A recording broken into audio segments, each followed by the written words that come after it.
¿Quieren un viaje por el futuro cercano? Está bien, solo porque me han caído simpáticos. Para eso, cerremos los ojos y soñemos.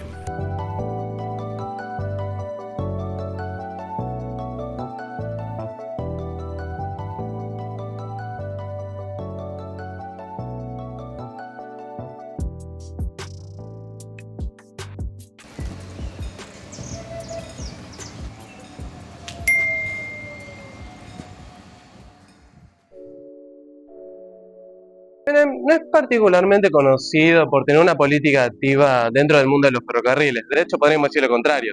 Por si lo dos no lo menciona ningún ferroclub. Pero es cierto que gracias a las privatizaciones, hemos dicho, las privatizaciones trajeron que muchos servicios o muchos ramales que por mucho tiempo estuvieron abandonados por el Estado Nacional fueron reactivos, como por ejemplo el tren de las Sierras en Córdoba o el tren a Pinamar. Y uno de estos trenes es el tren de la costa. Bueno, este simpático tren, tranvía, tren ligero, hay un debate respecto si es un tren o un tren ligero o un tranvía. Para mí particularmente es más un tren ligero debido a que tiene en la mayoría de su trazo vía exclusiva y no comparte tráfico con el vehículo. Pero bueno, este simpático trencito cuenta con 15,5 kilómetros entre las localidades de Tigre, San Fernando, San Isidro y Vicente López. En total cuenta con 6 estaciones. Es hoy día administrado por SOPSE, o mejor dicho SOPSA, y cuenta con una combinación directa con la línea Mitre en su tramo hasta Bartolomé Mitre. Al finalizar la estación en Avenida Maipú, ahí tiene una combinación con un puente peatonal.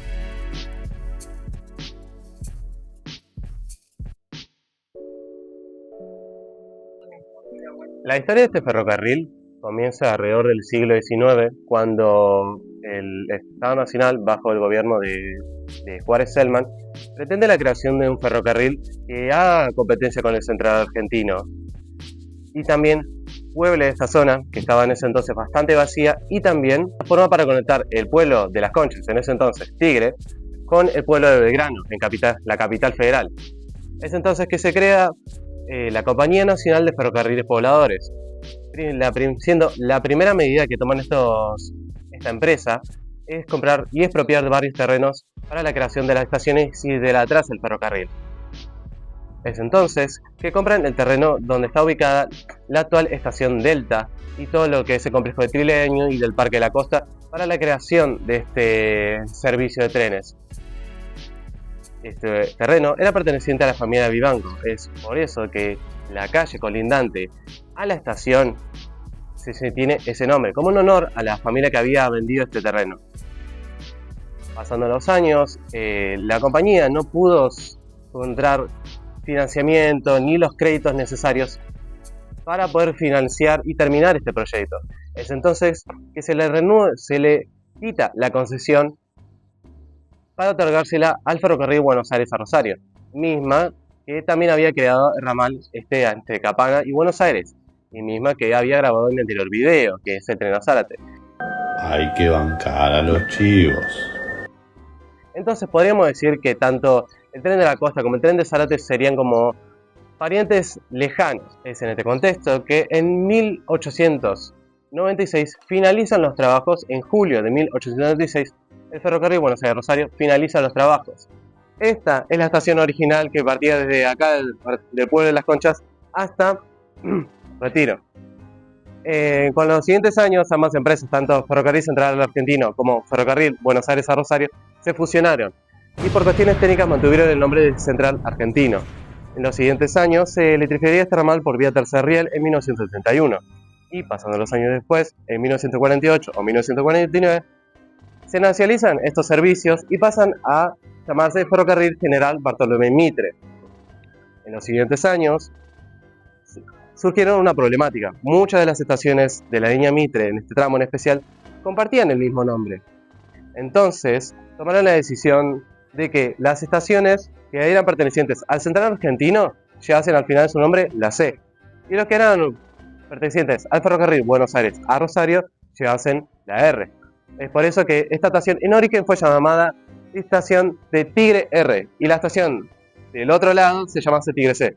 Y también por eso mismo en este ramal, como Este ramal del tren de la costa, como muchas estaciones de la línea Mitre, presentan y tienen el mismo nombre, tienen R o C, siendo ese origen. Algo que también ocurrió en los 60 fue, bueno, básicamente la racionalización de los ferrocarriles, que era básicamente todo tramo deficitario, poco práctico, era sacado debido a su excesivo déficit, al menos en la administración de los ferrocarriles argentinos bajo el Estado Nacional. Es entonces que ambos ramales, tanto este que era de Tigre R como el de Tigre C, competían entre sí, y el otro ramal, el actual que llega hasta Tigre, sigue moviendo muchísima más cantidad que en este. Hace muchos años tampoco este movía lo suficiente y no mucha gente lo tomaba. Es entonces que se toma la decisión de recortar este ramal hasta su actual terminal, hasta Bartolomé Mitre, siendo todo este ramal abandonado por mucho tiempo, ocupándose las estaciones, vandalizándolas y además creándose asentamientos ilegales. La actual Villa Garrote o Villa Garrote. Más tranquilo el nombre. Saludos a mi secretario de Villa Garrote. De hecho, surgiendo al lado de la usina, a unos cuantos kilómetros, la usina que básicamente alimentaba el servicio eléctrico, quedándose abandonado por mucho tiempo. De hecho, hay un video muy bueno de un creador de contenido que lo voy a estar dejando en la descripción, van a estar viendo las imágenes ahora, que muestra cómo eran las estaciones, los lugares, más que nada en Juan Ancho Arena y la estación de las Barrancas, cómo se muestran todos los lugares abandonados, las viejas estaciones, cómo están. Es increíble y se lo voy a estar dejando en la descripción. Bueno, pasando los siguientes años, llegamos a la 1989, donde entra un personaje clave, Carlitos Saúl Menem. ¿Has estado con una travesti alguna vez? No que yo recuerde. Mismo que con su proceso de privatizar los servicios de ferrocarriles, visita varios tramos que quedaron abandonados. Uno de estos era el ramal entre Delta y Mitre, licitando públicamente de forma nacional e internacional para la adquisición de este ramal. Opa, ¿qué pasó? ¿No había audio? ¿No había audio? Parece que no. Justo estaba grabando y hubo un problemita chiquitito que se llama que el micrófono se apagó. Entonces, bueno, nada, tuve que solucionar, dejándolo ahora, esta parte que no se grabó por el audio faltante en mi casa. Entonces les voy a estar resumiendo de qué es esta sociedad que adquirió el ramal del Tigre Delta, básicamente del Delta Mitre. Sociedad Comercial de Plata era básicamente un holding de empresas dedicadas a la industria, sea la agropecuaria, petroleras, energéticas, de todo ese rubro. Y están innovando estos proyectos inmobiliarios de construcción de ferrocarriles, están innovando de otros proyectos impulsados principalmente por los hermanos Soldati. Es donde entran acá nuestros protagonistas, los hermanos Soldati, quien primeramente Francisco Soldati, que había ideado la creación de un servicio turístico, este servicio turístico abandonado, ya que aprovechando que es una zona muy top, muy chic de la zona norte, en general del AMBA de Buenos Aires, y también la creación de un parque de diversiones para básicamente hacer un conjunto enorme de un servicio. Pero lamentablemente en 1991 fallece jugando al polo en un accidente. Es entonces que se hace cargo su hermano Santiago Soldati de realizar este proyecto. Fíjate cómo toca.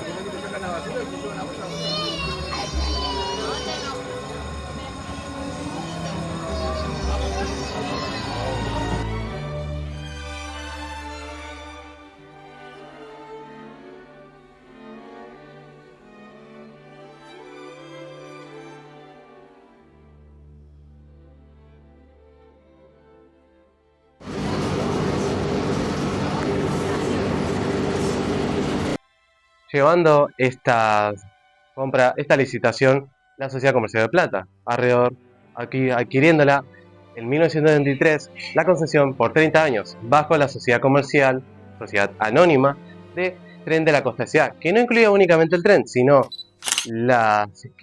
también las estaciones, los locales colindantes a las estaciones, o sea, los locales, shoppings, todo eso, y además el futuro parque de la costa que se estaría construyendo pocos años después. Finalmente, en 1924, a finales de ese año, se darían las primeras pruebas.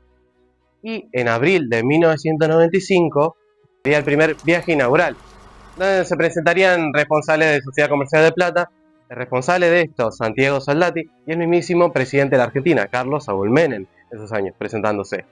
Finalmente, después de tantos años que no pasaba ningún tren, pasaban ahora un nuevo servicio por estas vías, pero no las mismas, ya que se renovaron toda la traza por otra trocha, siendo con anterioridad de trocha ancha, ahora siendo de trocha estándar y además electrificado de otro método, pasando de ser de tercer riel a por vía catenaria. Estos cables que estaban arriba van siendo esto de una forma más compleja, diferente a su origen, electrificándose 2 veces de hecho. Azul San Martín dijo, qué envidia. Cara a los chivos.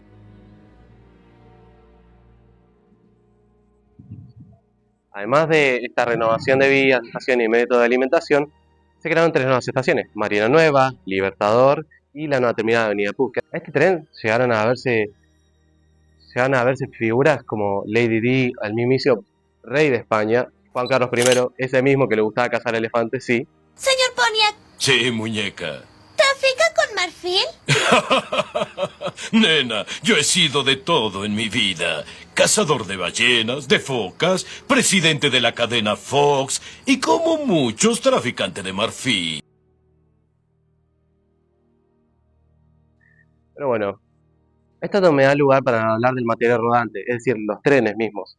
Estos fueron creados, construidos por la compañía CAF, misma que por ejemplo la línea B del subte de Buenos Aires. Estos son trenes articulados eléctricos de segunda generación de serie 3700. Estos son pertenecientes al ferrocarril de la Generalidad de Valencia, siendo estos metros ligeros o trenes ligeros de esa parte. Y que además, debido a que ambos son CAF, tiene la particular con la línea B de que ambas sus puertas son manuales, es decir, tienes que apretar una manija o un botón, como en este caso, para que las puertas se abran tanto si estás afuera como adentro. Entonces, si esta estación este tren fue tan bien recibido, tuvo tanto público, mucha gente lo usó, se vieron figuras enormes, se veía. ¿Por qué razón se ve así? ¿Por qué está abandonado? ¿Por qué está muy complicado el tren? Previamente hay que entender algo. Este tren, a diferencia de otros trenes, no fue construido como para transporte de pasajeros únicamente y exclusivamente, sino fue construido como un tren turístico. Y básicamente lo que implica el turismo y la creación de este shopping enorme y la creación de locales junto a la creación del parque y todos los predios alrededor, básicamente la idea era que las personas consuman. ¿Y qué pasa si, por ejemplo, la gente no consume? La ecuación se rompe. Y esto justamente pasó a finales de la década del 90. Primeramente con la crisis asiática de 1997, mismo año de hecho que Sociedad Comercial de Plata abrió el Parque de la Costa. Y también al siguiente año, 1998, se dio una fuerte recesión económica en la Argentina. Y esto complicaba mucho a que la gente consuma, a que la gente compre, a que la gente también venga a este servicio. Y también, al ser un servicio turístico, era más caro que otros trenes, costando hasta para hoy en día siendo bastante caro, costando en su época alrededor de $2, que si lo transferimos a la actualidad serían alrededor de unos 6.500 pesos de boleto. Y obviamente cuando hay bajo consumo, hay baja compra, hay bajo todo, no pueden tomarse ese servicio. Y poco a poco, tanto el proyecto del tren como el del parque empezaron a decaer fuertemente en los siguientes años.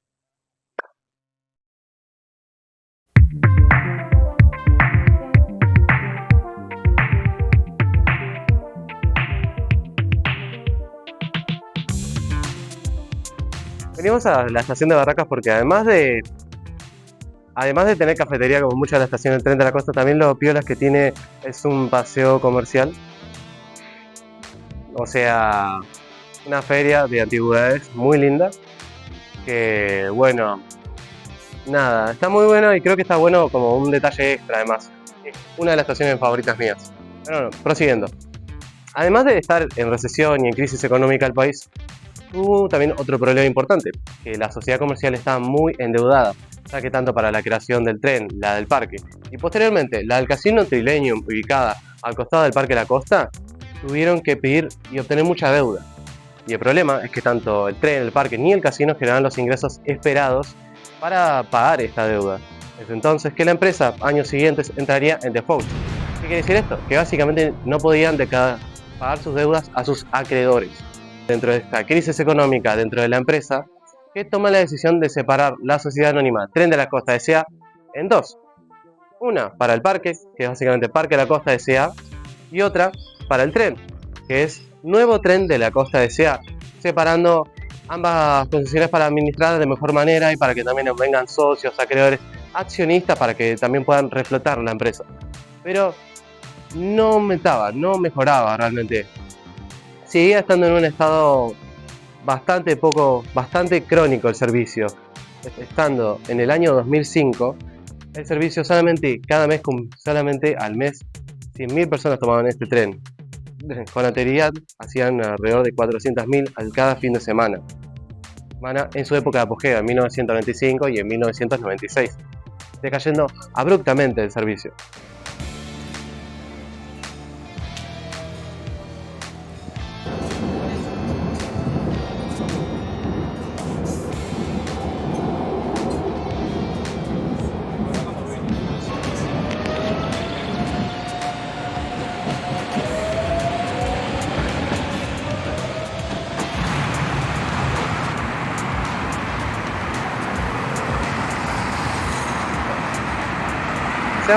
Venimos a la estación Libertador porque creo que la más parecida a lo que quiero decir con la decadencia de este servicio en manos privadas.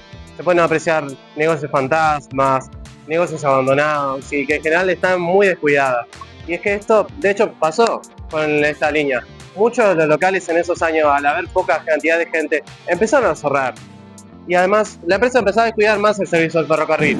Por ende, la gente viajaba menos en tren, habría menos locales. Al haber menos locales, menos gente viajaba usando el tren. Poniendo así como un círculo vicioso en donde se abren, se cierran los locales. Es entonces que en este contexto, el servicio del Tren de la Costa empezó a recibir subsidios.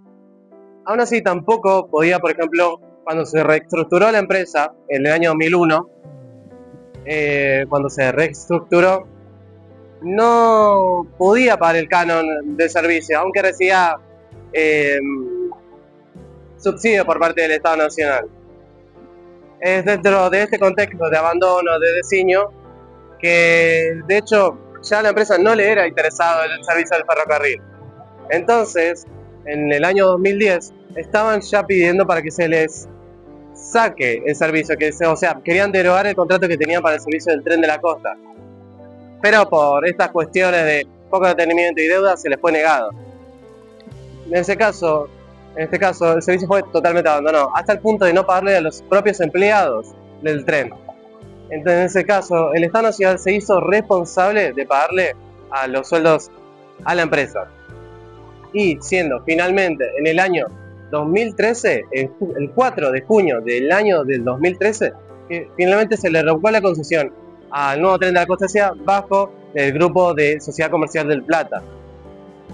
Por las razones dichas, de poco mantenimiento, no para los sueldos empleados, que el servicio ya está abandonado, pero también otro detalle que a propósito no comenté, que era, cuando ambas sociedades se dividieron en dos, en el Parque de la Costa y el Tren de la Costa, lo que eran las locales colindantes, como lo que es todo este shopping de Libertador, como los locales que veían, las cafeterías y todo eso, no habían pasado bajo la sociedad anónima del tren, sino había pasado bajo la concesión del Parque de la Costa. Es decir, todo lo que mínimamente generaba ingresos, aparte del tren, que eran las cafeterías, los lugares dentro de las estaciones del mismo tren, no iban al tren, sino al parque. Es decir, el único ingreso real que tenía este servicio era por parte de los boletos. Es entonces que consumado esto, por todo esto, el Estado tomó esto principalmente para básicamente derogarles el contrato. Para el Estado Nacional esto violaba la integridad de la concesión original que se había hecho, con un servicio de cafetería y todo eso, que al final, cuando se separaron ambas sociedades, no terminó formándose. Y finalmente, la concesión, el 4 de julio de 2013, la concesión fue cerrada. 3 meses después de que el Estado Nacional se hiciera cargo de esta línea, pudo andar nuevamente con 30 minutos por cada tren y además la renovación de nuevos coches para también aumentar las frecuencias y servicios.